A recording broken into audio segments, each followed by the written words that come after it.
دو قومی نظریہ جو 1971 وار کے بعد اندرا گاندھی نے بوسٹ کیا تھا کہ میں نے بے آف بنگال میں ڈراؤن کر دیا ہے، وہ مودی کے اپنے ایکشنز کی وجہ سے وہ دوبارہ سے زندہ ہو رہا ہے۔ نہ صرف زندہ ہو رہا ہے، ری انفورس ہو رہا ہے، اور ہر کوئی یہ ماننے کے لیے تیار ہے کہ قائد اعظم کا جو نظریہ تھا وہ 100% صحیح تھا۔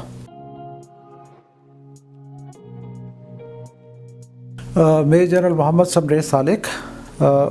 2019 میں میں ریٹائر ہوا اکتوبر میں، اور 34 ایئر سروس کے بعد، اور آج کل میں پی ایچ ڈی کے اصول کے لیے کام کر رہا ہوں NDU کے ساتھ، اور اس کے علاوہ میں نے ایک بک بھی لکھی ہے جس کا ٹائٹل تھا فائٹنگ شیڈوز،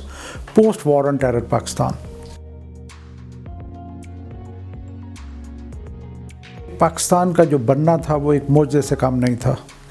پاکستان کے بننے کے بعد جو پاکستان کے دشمن تھے وہ ان کی ہر لحاظ سے امیدیں تھیں اور توقع تھی کہ پاکستان جو ہے وہ سروائیو نہیں کر سکے گا، زندہ نہیں رہ سکے گا، لیکن اللہ تعالیٰ کے کرم کی وجہ سے پاکستان نے نہ صرف سروائیو کیا، بہت سارے چیلنجز کو میٹ کیا، اور یہ بھی ان حالات میں بھی سروائیو کرنا جو ہے وہ بھی ایک معجزے سے کم نہیں تھا۔ پاکستان کی ڈسممبرمنٹ جو علیحدہ ہوا ہمارے سے ایسٹ پاکستان اور بعد میں بنگلہ دیش بنا، اس کو میں ایک انگلش ٹرم ہے ریونج آف جیوگرافی، اس کے ساتھ میں اس کا موازنہ کرنا چاہوں گا۔ رابرٹ ڈی کیپلن ہے رائٹر جس نے ایک بک لکھی ہے، اور میرے نزدیک یہ جو مشکلات تھیں یہ پہلے سے ہی طے تھیں، بیکاز آپ دو ونگز ہیں جن کے درمیان میں 1000 میل کا فاصلہ ہے، اور درمیان میں ایک ایسا ملک ہے جو ہر لحاظ سے کوشش کر رہا ہے کہ آپ کی ایگزسٹنس کو وہ چیلنج کرے۔ سو ان حالات میں ان دونوں ونگز کا اکٹھے رہنا اور ایک ملک کے طور پہ کام کرنا انتہائی دشوار تھا۔ نیریٹو پیش کیا کہ پاکستان کی آرمی نے وہاں پہ ظلم کیے ہیں، پاکستان کی آرمی نے انوسینٹ لوگوں کو مارا ہے۔ ایکچولی کیا ہو رہا تھا کہ وہ جو مکتی بانی تھی وہ ایک ڈیزائن کے تحت، ایک پلان کے تحت وہ لوگوں کا قتل عام کر رہی تھی، وہ خواتین کی بے حرمتی کر رہی تھی، وہ ساری، اور یہ الزام سارے کا سارا پاکستان آرمی پہ لگ رہا تھا۔ 3 بکس کا میں ریفرنس دینا چاہوں گا، ذکر کرنا چاہوں گا۔ ایک تو شرمیلا بوس کی بک ہے جس میں اس نے، جو کہ پاکستانی نہیں ہے، وہ بنگالی عورت ہے،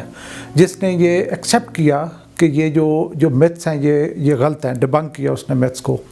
اس کے بعد doctor Junaid Ahmed, creation of Bangladesh and from maths to reality, بہت اچھی بک ہے جس پہ انہوں نے بہت زیادہ ریسرچ کی اور بہت ایسے پہلو وہ سامنے لے کے آئے کہ یہ فگر جیسے 3 ملین لوگ جو ہے وہ مارے گئے، یہ انہوں نے کہا کہ یہ ایکچولی 3 لاکھ بھی نہیں تھے، لیکن ایک سٹیج کے اوپر ایک فگر یہ یوز ہوئی اور اس کے بعد ہر کسی نے اس کو استعمال کرنا شروع کیا۔ انڈیا کے ایمبیسڈر رہے ہوئے ہیں راجیو شکری، ان کا پوائنٹ آف ویو یہ تھا کہ India is suffering from an image of اگلی انڈین اینڈ بگ بردر جو ہے وہ، اور انڈیا کا تعلق، جو انڈیا کا رویہ اپنے ہمسایوں کے ساتھ بہت ہی غرور والا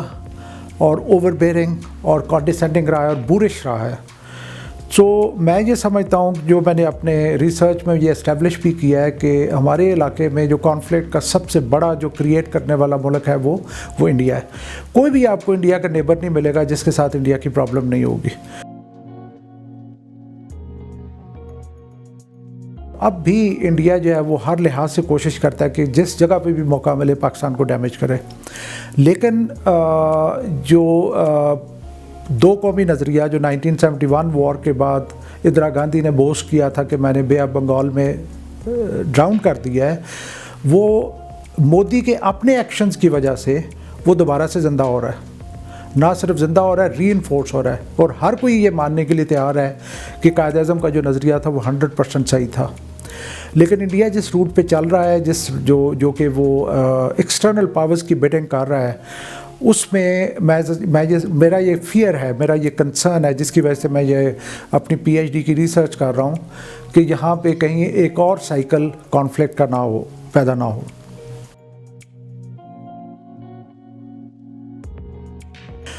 دیکھیں، سب سے پہلے تو یہ کہ ہمیں اپنے اندر خود اعتمادی ہونی چاہیے۔ آج کل کے سوشل میڈیا پہ بہت ساری ایسی ڈیبیٹ ہوتی ہے جس میں بھی پارٹیسپیٹ کرتا ہوں، فلاں ہمارا یہ کر دے گا، فلاں ہمارے ساتھ یہ کر دے گا۔ تو میں یہ کہتا ہوں کہ اگر ہم نے سپر پاورز کو بیٹ کر دیا تو یہ چھوٹی موٹی طاقتیں ہمارا کچھ نہیں کر سکتی۔ ہمیں اپنے اندر خود اعتمادی ہونی چاہیے، ہمیں اپنے اداروں میں ٹرسٹ ہونا چاہیے، تو یہ چھوٹے موٹے چیلنجز انشاءاللہ تعالی ہمارا کچھ نہیں کر سکتے۔ ہمارا فیوچر بہت برائٹ ہے۔ جس طریقے سے ابھی جیو پولیٹکس ابھی پلے ہو رہی ہیں اس ریجن میں، اور جس طریقے سے چائنا گرو کر رہا ہے اور ہماری فیوچر ڈیسٹنی چائنا کے ساتھ لنکڈ ہے، مجھے پوری امید ہے کہ ہم لوگ انشاءاللہ تعالی ایک بہت اچھی طاقت کے طور پہ ابھریں گے۔